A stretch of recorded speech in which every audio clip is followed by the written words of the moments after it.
according dito, 7:18 nyo na-apprehend yung si Kilaw. Is this true? Yes, Your Honor. So 7:18. So 15 minutes from the area, pumunta kayo doon. 7:18 nahuli nyo na. Yes, Your Honor. More or less po is mga maybe mga 1:40 in the afternoon. Okay, so mga 1 p.m., mga gano 1 to 2 p.m., hawak nyo na yung tao. So, will you confirm or deny this? I deny this, Your Honor. Ano sinasabi nyo dito na 7:18 nyo nahuli yung tao? Yes po, Your Honor. At sa matter of fact, yung sinasabi nila na 1:30 pa lang hanggang 2:00, hawak nyo na raw yung tao. Ayun yung sinasabi nila and at the same time, nakikita natin sa CCTV. Okay, so you stick with your story. Yes, Your Honor. Deny po, sir. Dinideny mo rin. Yes. At hindi nangyari itong sinasabi nila. Yes, Your Honor. At itong CCTV, walang katotohanan. Yes, Your Honor. Hindi pa lamang sila nahuli. And that's the reason why itong mga pulis na to, sila, yung team leader, si Andy Garilla, lahat kayo pwede namin pakulong ngayon. Bakit? Nagsinungaling kayo eh. Is this true? Nakinuha nyo yung bike? Yes or no? No, sir. Hindi nyo kinuha yung bike? Yes, sir. Yes, Your Honor. Paninindigan nyo pa rin yung sinasabi nyo sa pidapit nyo? Yes, Your Honor. Oh my goodness. Good I morning. would like to remind each and every one of us in here, please, reminder na to sa lahat. Please observe honesty, no? And truthfulness of your statements, no? We don't want to, again, a reminder, ayaw namin gumawa ng mga bagay na hindi nyo magugustuhan. So be truthful lang po, no? Sige, go ahead, Patrolman Tamaray. Good morning po, Your Honor. Your Honor, yung naganap pong bypass, Your Honor, is nung 3:45 p.m. ng May 18, 2023, may isang impormante po nagsabi sa akin na may nagaganap daw pong bentahan ng illegal na droga sa Putol, Quezon Street, Barangay Cuyab, San Pedro City, Laguna. At yun po ay aking pinaalam sa aking team leader na si Police Staff Sergeant Andy Hirilla. 5 yun, no? Yes, yes, Your Sinasabi Honor. mo. And then after, dito sa affidavit nyo, 4:22 ng hapon, ay nakipag-coordinate na kayo sa PIDEA. And then after that, 7:03, nagkasama-sama na kayo doon sa area, pumunta na kayo sa Cuyab. I know this place because I've been a congressman for 9 years sa Cuyab. At alam ko yung pasikot-sikot sa Putol sa San Antonio. At 7:03, from the station, saan kayo nanggaling dito? Sa police station sa Plaza or sa Pasita? Sa main station po. Dito na sa Plaza. Opo. Okay, so from there, dumiretso kayo ng Cuyab, 7:03. Jump off po namin, yung 7:03 po is jump off po namin yun. Correct. Yun po yung paglabas po namin sa main station po namin, papunta sa area kung saan magaganap po yung bypass. Okay, so according dito, 7:18 nyo na-apprehend yung si Kilaw. Is this true? Yes, Your Honor. So 7:18. So 15 minutes from the area, pumunta kayo doon, 7:18 nahuli nyo na. Yes, Your Honor. And according to sa accused, saka yun sa kapatid, saka sa anak, ay 4:00 pa lang ay nasa inyo na yung tao. Sige, go ahead, Mr. Tony Kilaw. Sir, more or less po is mga maybe mga 1:40 in the afternoon. Okay, so mga 1 p.m., mga 1 to 2 p.m., hawak nyo na yung tao. So, will you confirm or deny this? I deny this, Your Honor. So, again, you're under oath, Tamaray. So, pinasisinungalingan mo yung sinasabi nila in spite of the fact that meron tayong CCTV na pinakikita. Yes, Your Honor. And this was confirmed by Colonel Legend na pinakita at in-identify yung mga tao. In-identify kayo. Colonel Legend. Sir, I would deny, sir. I didn't identify the person, sir. It's the statement of Sir Tony Kilaw, sir, that one of my aide, and I don't remember, sir, kung sino yung sinasabi ni Sir Tony Kilaw, sir. But then on my part, sir, I didn't mention names of So yung aide mo po ang nag-identify.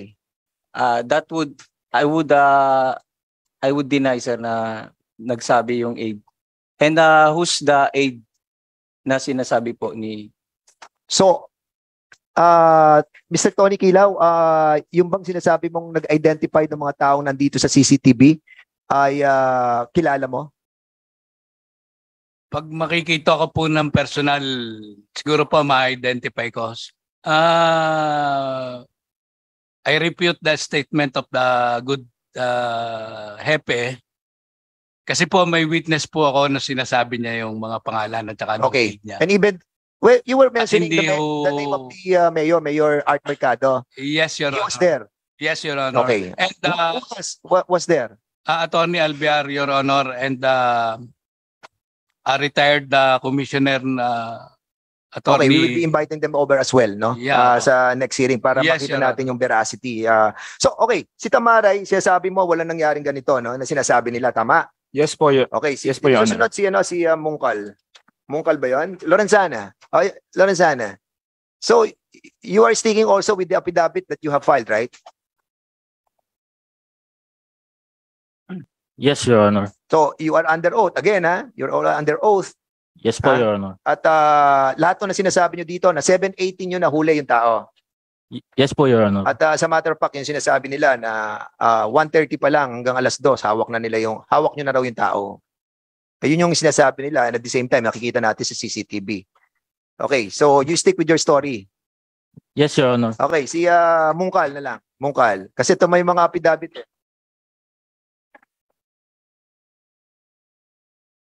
Good afternoon, Your Honor. Oh, sige. Sir, you have the sinumpahang salaysay dito rin po. So you deny or confirm? Deny po, sir. Dinideny mo rin Yes, itong at hindi nangyari itong sinasabi nila. Yes, Your Honor. At itong CCTV, walang katotohanan. Yes, Your Honor. Okay. Sige. Alright. Si Guerrilla ba yun? Guerrilla? The head of the team? Sige, Guerrilla. Yes, Your Honor. You deny as well. Yes, Your Honor. Okay, dinideny din po ninyo. Okay. So siguro ang tanong ko na lang kay Louie. Louie, sinabi mo kanina ikaw yung nandun sa yung lumabas. Kitang-kita naman yung mukha mo nung lumabas ka doon. Ikaw 'yon. So umalis ka, nakita namin, umalis ka. Tapos bumalik ka, naka-hood ka na eh. Yes, Your Honor. Oh, so sino yung kung nakita namin naipit ka eh. Ando sa CCTV eh. Sino yung nandong dalawang sinasabi niyong pulis na naipit ka sa gitna? Sino yun? Sir, nung nandun po ako sa may 7-Eleven bago po kami umalis sa San Antonio, yung pagkakaipit po nila sa akin is hindi naman po ako makatingin sa kanila, sir. Merong speak louder please. Ito po yung jacket na suit ko. Ano mo nga yung mic mo? Pakipatay yung kay yung sa kapatid mo ba si Tony? Hello. Pakipatay yung isa. Sige. Ito po yung jacket na suit ko noon. Tapos, parati po nilang hinihila yung meron po itong tali. Tapos pag hinilap mo po yung tali, bababa siya. Pakitaas mo nga yung jacket mo para makita natin. Yan. Ito po yun, Honor. Meron po siyang hood. At saka meron siyang... Meron, wala, kinuha sa jail. Yung pong tali po niya nawala na po. Pero may tali po yan. Pag Anyway, hinilap po yung para tali. to cut the story short, ma-identify mo yung dalawa na kumuha sa iyo sa sa mga kasama natin sa PNP. Can you kindly show the video yung para makita po natin? Actually, sir, medyo nalilito po ako sa kanila kasi malayo po. Tapos, sabi ko nga po kanina, ngayon, nung pumasok po sila, kanina lang po ako nagkamero ng rights para tingnan ko po yung mukha nila. Hindi ko po masyadong ma-identify sila eh. Medyo malabo po yung mata ko, sir, sa malayo eh. Hindi ko po sila masyadong makita Okay, sa ngayon. kanina may binabanggit ka kasi may nabanggit ka Mr. Kilaw that you texted your sister with regards doon sa para tulungan kayo sa sa ni admin ano pangalan Attorney Leonardo? Yes, Your Honor. Kasi by that time, nag-iisip po kami kung anong operating unit, kung anong yung humuli sa kanya. Kanino kayo humingi ng tulong? Sa kapatid mo? So, I advised my sister na kausapin yung husband niya na kasi alam ko friend nung bayaw ko yung si Attorney Henry. At sino yung Attorney Henry na yon? He is the kasalukuyang city administrator of San Pedro. Okay, so yung city administrator, kausap ng bayaw mo. Nang bayaw ko po. Attorney ano siya? Attorney Oliver Leonardo, Your Honor. Attorney Leonardo. Yes, Attorney Your Leonardo, can you kindly state on this committee yung pong authenticity and veracity of the statement of Mr. Kilaw regarding dun sa pag-text? Anong oras ka nag-text, Tony? Anong oras ka nag-text sa kapatid mo? Parang alas 4 according sa yung sulat dito. Your Honor, hindi ko na po in-indicate yung time. But pwede ko pong i-retrieve sa cellphone ko. Sandali. Sinabit nyo sa akin yung kahapon. Like, ayan.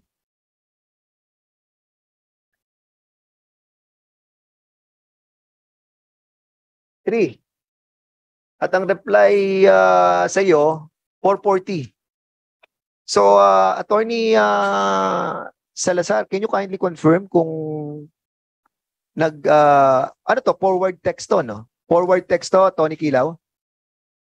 Yes, Your Honor. So, Attorney Salazar, can you kindly confirm kung meron?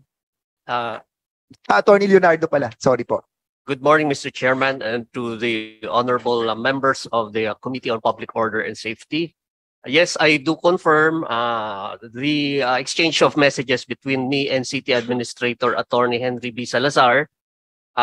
When in fact, nung May 18 po na yun, yung cellphone ko po, later ko na lang na-notice that as early as 2:48, then there was another call on 3:05, 3:33. I was able to talk only to my wife at close to 4, maybe 3:58. Ang message is that my brother-in-law was picked up by the police. We don't know yet the circumstances. And so baka raw makatulong si City Admin in locating or at least getting information as to his whereabouts because of concerns of safety muna. And I was able to call Attorney Salazar 4:02. I told the name of my brother-in-law, Louis Franco Kilaw. And nung 4:10 PM pa lang siya nag-message, which I confirm the earlier statement. Sir, good PM, Louis Franco B. Kilaw is arrested for violation of RA 9165. He is now undergoing arrest procedure and documentation at Pasita Substation, sir. And my reply is thank you, Pre. And then there's another message coming from Attorney Salazar. Sir, good PM, Louis Franco B. Kilaw is arrested for violation of RA 9165. He is processed for documentation and inquest procedure tomorrow. Tapos po, Mr. Chair, 11 days ang nag-elapse bago ko natanong kung sino po ang nag-text. The response to me was that, Pre, tanong ko kung sino nag-text sa niya na police officer. The reply to me by Attorney Salazar was that finorward sa akin ng Chief of Police, Pre. Anong nangyari sa case? So in other words, yung chief, si Colonel Legion, ang nag-text kay administrador na sinasabi na nahuli na si Louis Kilaw alas 4 ng hapon nag-text sa iyo. Maybe even earlier kasi 4:10 Even 4:40 na earlier. po sila nakapag So in other words, you confirm the statement of Tony Kilaw na merong nag-text sa iyo si admin. At sinasabi ni admin, ang nag-text sa kanya ay si Chief of Police. Yes, Mr. Si Colonel. Colonel Legion, can you kindly submit to us all that documents? Nasa record pa ba ng cellphone po ninyo yan? Attorney Leonardo? Yes, Mr. Chair. Nasa inyo pa ho? I think it was submitted already to your office. Nasa atin na yun. Sige, pwede yung pakita natin para makita ng mga members natin, ano? And for the appreciation of all the resource speakers. So meron tayong meron? Asan? Pakita natin. So yung text na yon na nagsasabi na alas 4, sinasabi ni Chief of Police, nasa kanila na yung tao. Tingnan muna natin. Gusto ko makita. Nandiyan ba? At any rate, Colonel Legion, nag-text ka raw kay Administrador Salazar. Salazar ba? Na nasa inyo na yung tao. Sir, it's a subject for confirmation and verification, sir.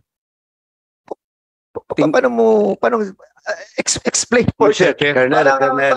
Paano subject to? Sige, Mr. Chair. explain mo muna. Explain mo muna. Yes, sir. Oo. That time, sir, around 4:30, sir, meron na kaming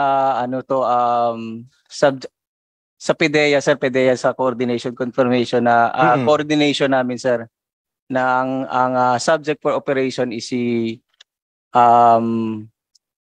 Tony Kilaw. Si Louis Kilaw. Yes, so sinasabi mo yung sa affidavit ninyo, na sinasabi ninyo sa affidavit ninyo, subjected na siya nung alas 4 at kumuha kayo ng go signal sa PDEA at binigyan naman kayo ng go signal. But according to sa sinasabi niya, 4:40 pa lamang ay he is arrested already. Ito, nakuha ko na yung Louis Franco Kilaw is arrested for violation of Republic Act 9165. Arrested na, Colonel. So kung arrested na, bakit ang sinasabi mo nga subjected pa lamang siya? Chairman, Okay, before Congressman Paduano, Congressman Akop, are you saying something? O kung wala, si Paduano na ang sasabihin natin. Ako sabi natin. I would just Sige. I would just like to remind the resource persons to answer the question. Huwag po silang mag-explain kaagad kasi masama pong tignan yun dahil masyado ka ng defensive pag ganun eh. You answer the question first and then you wait for the person asking the question for you to explain. Eh kung answerable by yes or no lang. Kasi parang umiiwas ka na agad, happy eh. Kasi hahabulin din kita under the principle of command responsibility. Yun ang line of questioning ko sa iyo. Okay, thank you so much for that reminder, Congressman Akop. Congressman Paduano, you were saying something. Just to add to the point raised by the Chairman Akop. Colonel, kasing tanong sa iyo, if you have an exchanges with the city administrator, yun lang yun. Kay Salazar, you confirm na mayroon o wala? Kasi that was alleged by attorney. And he has proof on that text messages. Do you confirm or not? Yes, sir. We have a conversation. So meron kayong exchanges. At kino-confirm mo rin na binanggit mo tong tinext ni attorney Leonardo na he is arrested. Yes or no? Yun lang naman eh. Kasi makikita rin naman natin sa text nila eh. At si Attorney Salazar, I think he's around already. So, he will be confirming or denying it. So, ikaw rin may ipit dito, Colonel. So, be truthful. Again, I would like to remind nga kayo, be truthful lang. No? Maging honest po tayo sa ating mga sinasabi dito. Kasi, mabigat tong magiging problema mo, Colonel, kapag hindi mo sinabi sa amin ng katotohanan. Sabihin mo na sa amin kung talagang binanggit mo yun, na he is arrested already. Yun lang naman, Colonel Legion. Sinext mo ba kay Attorney Salazar? Sir, ang ibig ko yes po, or no lang, yes or no. may exchanges po kami ng text message, sir. At ito, sinabi mo to. Medyo may nagkamali po ako dyan, sir. Kasi dun sa... Paano ka nagkamali? Ganito, Chairman, just to interject. Ganito lang, sagutin mo Sige, lang. go ahead. Bago ko mag-explain, nagkamali ka, sagutin mo, is it true and correct? Yes, sir. We have a conversation. Second is it correct that was the conversation between you and Attorney Salazar? Bago mag-explain na mali ka, nagkamali ka. Totoo ba yun? Hindi. Kasi wala rin, Colonel, papatawag din namin si Salazar. And I warn you, pag pinatawag namin si Salazar, kinonfirm na yun ang text messages nyo, and you're lying in this committee, I will cite you in contempt. Okay. Oh, Thank you so much. now, ang tanong, Chairman, ang tanong, Yes, go ahead. correct ba yun? Yung exchanges na sa Salazar o hindi? Correct yun, sir. Oh, thank Okay, you, so, Chairman. alright. Maraming salamat, Congressman Paduano. That's the reason why we are reminding you in a peaceful manner, Colonel Ligen. As much as possible, I want to make this in a peaceful manner para hindi na natin nakikita yung emosyon ng mga congressman na narito. Gusto ko sabihin nyo yung totoo. Kanina nandun tayo sa opisina, sinabi ko sa inyo. Di ba? Kasi congressman nyo ako dun dati 9 years ako dyan sa San Pedro Sabi ko, be truthful. Be honest. Kasi we will find out the veracity of your statements here. Lalabas at lalabas yan. And I want it in a peaceful manner para hindi na nagre-react yung ating mga kasamang congressman. But now that you have confirmed that you have stated this true text sa iyong administrador at pinasa kay Attorney Leonardo. So, ang ibig sabihin, mali yung kinonduct nyong operation. Dahil nahuli nyo ng 1:36 PM pa lamang, pero according sa affidavit, 7:18 ay huli na sila. Ay 7:18 pa lamang sila nahuli. And that's the reason why etong mga pulis na to, sila yung team leader si Andy Guerrilla, lahat kayo pwede namin pakulong ngayon. Bakit? Nagsinungaling kayo Sinasabi ng happy nyo, arrested na 4:00 pa lang ng hapon. Pero dito, sinasabi nyo sa affidavit ninyo, 7:18 nyo nahuli yung tao.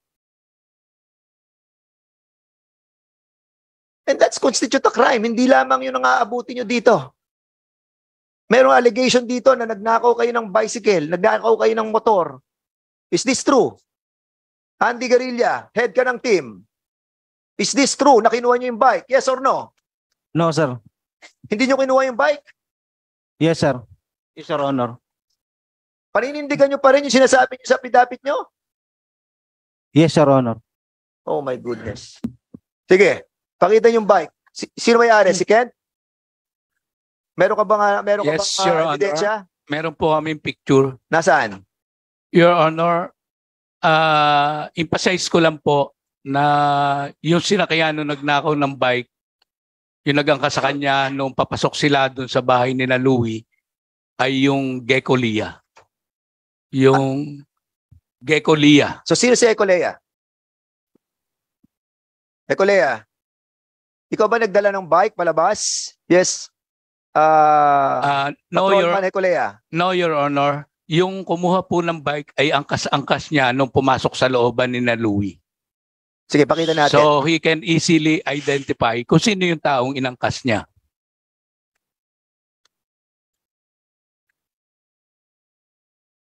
Pakita nyo muna para makita natin kung totoo yung yung picture.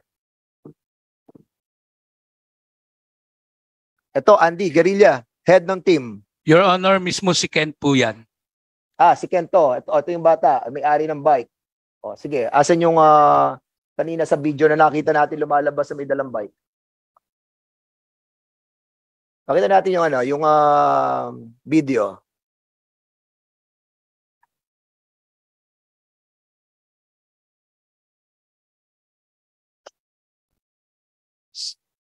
Andy, so wala kayong kinuwang bike.